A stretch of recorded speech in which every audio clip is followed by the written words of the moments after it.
Sabe, dominar a arte de dormir bem não tem nada a ver com contar carneirinhos ou achar o travesseiro perfeito. O segredo, na verdade, é entender e trabalhar a favor da máquina mais incrível que existe, o nosso próprio corpo e o seu relógio interno. Essa é uma pergunta que frustra muita gente, né? Aquela sensação de passar 8 horas na cama e mesmo assim acordar com energia no zero. É se arrastar pelo dia à base de café, só sonhando com a hora de voltar para a cama, para no fim o ciclo todo recomeçar. E olha, quem se sente assim não está nem um pouco sozinho. Isso é super comum. Uma pesquisa enorme mostrou que 1/3 dos adultos simplesmente não consegue bater a meta recomendada de 7 horas de sono por noite. É como se fosse uma epidemia silenciosa de cansaço. Mas e se o problema não for o tempo que se passa na cama, mas o que a gente faz nas outras 16 horas do dia? Pois é, a resposta para um sono que realmente descansa pode estar escondida em hábitos diários que, sem a gente nem perceber, estão jogando o nosso relógio biológico para fora dos trilhos. Para a gente conseguir arrumar essa bagunça, primeiro a gente precisa entender como o sistema funciona. Então, vamos conhecer o grande maestro da orquestra do nosso corpo, o ritmo circadiano. Pensa no ritmo circadiano como se fosse o sistema operacional que já vem instalado de fábrica no corpo. É um ciclo de mais ou menos 24 horas que diz quando a gente deve sentir sono e quando deve estar alerta. E o principal botão que ajusta esse relógio todo santo dia é a coisa mais natural do mundo, a luz. E o principal mensageiro químico nesse processo todo é a melatonina. Quando o ambiente vai escurecendo, o cérebro começa a liberar esse hormônio, que basicamente manda um e-mail geral para todas as células do corpo dizendo: ok, pessoal, hora de desacelerar, o expediente acabou por hoje. O problema é que, no nosso mundo moderno, quase nunca fica escuro de verdade, né? E tem um tipo de luz específica que é uma verdadeira inimiga do sono que sabota ativamente a produção de melatonina, e enganando o nosso cérebro para ele pensar que ainda é dia. E o impacto disso é brutal. Estudos de altíssimo nível mostraram que só 13 minutos de exposição à luz azul que sai dos celulares, tablets e TVs já podem cortar a produção de melatonina pela metade. 13 minutos, acredita? É o tempo de dar aquela última rolada no feed de notícias antes de apagar a luz. Agora dá uma olhada no que esse gráfico mostra. É a prova visual do que a gente está falando. Na esquerda, sem a luz azul, olha o tamanho da parte vermelha. Ela representa as pessoas que discordaram da frase "acordei cansado". É a maioria, disparado. Agora olha para a direita, com luz azul. A parte vermelha encolhe, que é uma beleza. Ou seja, a luz azul simplesmente faz a gente acordar mais cansado. Ponto. Certo, o problema está claro. E agora, como é que a gente conserta isso? Bom, a resposta pode ser surpreendente. Para dormir bem à noite, a gente precisa começar a agir de manhã. Então, anote isso aí porque essa ideia vai contra o que muita gente pensa. Para o nosso relógio biológico, a hora que a gente acorda e se expõe à luz tem um impacto muito, mas muito maior do que a hora que a gente escolhe para ir para a cama.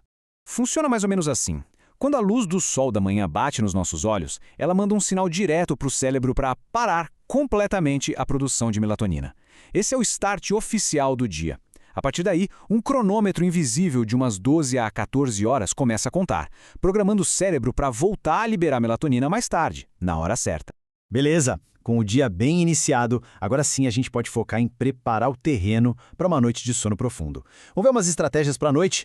O que a gente come tem um impacto direto na qualidade do sono. Alimentos com triptofano, vitaminas e minerais, como leite, peixe, frutas e vegetais, ajudam a gente a relaxar. Por outro lado, dietas pesadas em gordura e açúcar estão ligadas a um sono mais picado, mais leve. E aí entra um ciclo vicioso perigoso. A ciência mostra que dormir pouco faz a gente ter mais vontade de comer justamente essas comidas mais gordurosas. Próxima dica. Essa aqui parece até um paradoxo, mas para pegar no sono, o nosso corpo precisa esfriar. E o jeito mais fácil de fazer isso é se esquentando primeiro? Como assim?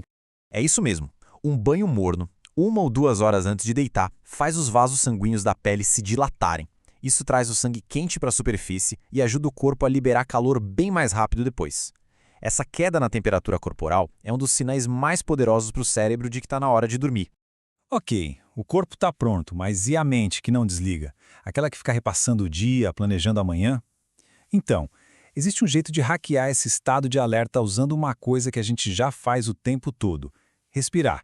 A técnica é super simples, mas muito poderosa. É a 4-2-4. Você inspira pelo nariz contando até 4, segura o ar por 2 segundos e solta o ar bem devagar pela boca contando até 4. Essa respiração mais lenta e controlada acalma uma área lá no cérebro que nos deixa em alerta, ativando o sistema de relaxamento do corpo. E, por último, uma mudança de mentalidade fundamental. Se já faz mais de 20 minutos que a pessoa está na cama sem conseguir dormir, o melhor a fazer é levantar.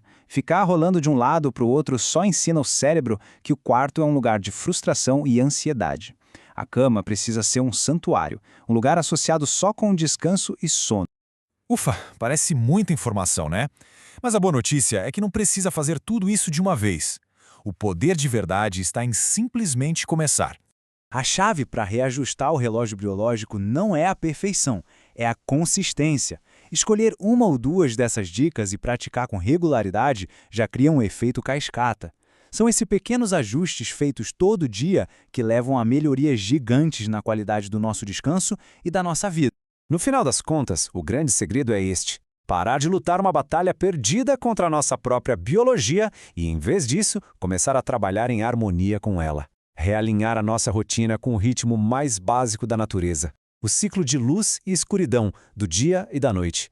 Então, fica a pergunta para fechar. De tudo o que a gente conversou aqui, desde a luz da manhã até a respiração à noite, qual pequena mudança parece ser a mais fácil para você testar, quem sabe ainda hoje?